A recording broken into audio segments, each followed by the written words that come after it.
This past Monday evening, Paul Ryan gave a town hall meeting, one of the very few Republicans to actually go and do a town hall. He had been pressured for many, many weeks to do a town hall while he was on his break. So he decided, look, I'm going to do a town hall. I'm going to come be the savior of the Republican Party. Didn't actually turn out that way. In fact, when asked a question about Donald Trump's tweeting habits, Paul Ryan very meekly, very humbly said, well, yeah, I mean, do I wish he would tweet less? Yeah. But I do understand that that is his way of getting his unfiltered message out to the public, and it's very effective. Do I like everything he tweets? No.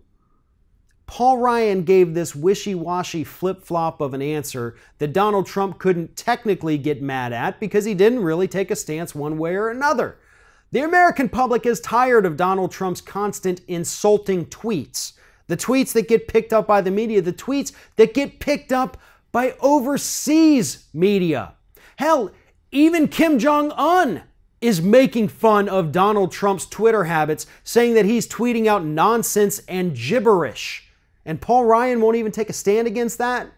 Interesting. But what's more interesting, when you kind of dig through it and you start putting on those political scientist hats and look at reasons, here is why I think Paul Ryan is being so wishy-washy on this.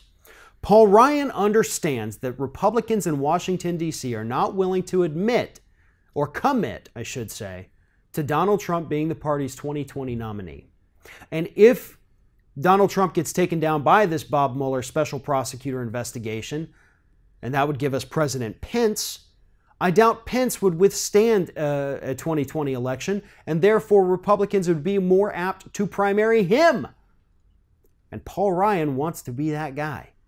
Paul Ryan, as the failed vice presidential candidate of Mitt Romney back in 2012, was seen as more immature, somebody who wasn't a leader. He was a Tea Party fringe extremist, which he still is. He's just trying to hide it better.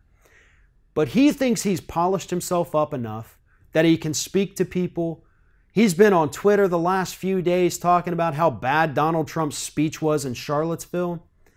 Paul Ryan is gearing up for something bigger. Trust me on this. He won't take a stand against Trump because he doesn't want Trump to stop tweeting. He's seen how many times Donald Trump has tweeted out things that could be very intriguing to the special prosecutor. He doesn't want that to stop. He knows that to further his own political career, he needs something to happen to Donald Trump, namely impeachment. And if he, as the leader of the House of Representatives, were to be the one to go ahead and start those impeachment hearings once the special prosecutor's investigation is done, he could suddenly emerge as the hero of the United States who got rid of Donald Trump once and for all, the savior of the Republican Party. He'd be a hero, and he'd be very difficult to beat in a 2020 election.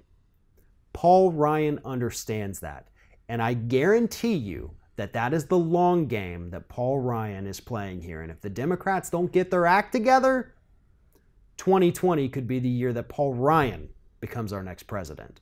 If you're thinking about subscribing to our channel, I strongly encourage you to do that. But if you're not thinking about subscribing, I would encourage you to start thinking about it, and then once you're thinking about it, actually go and do it. You can see the subscribe button right there on the screen, or if you're watching on a different platform, go to youtube.com/theringofFire.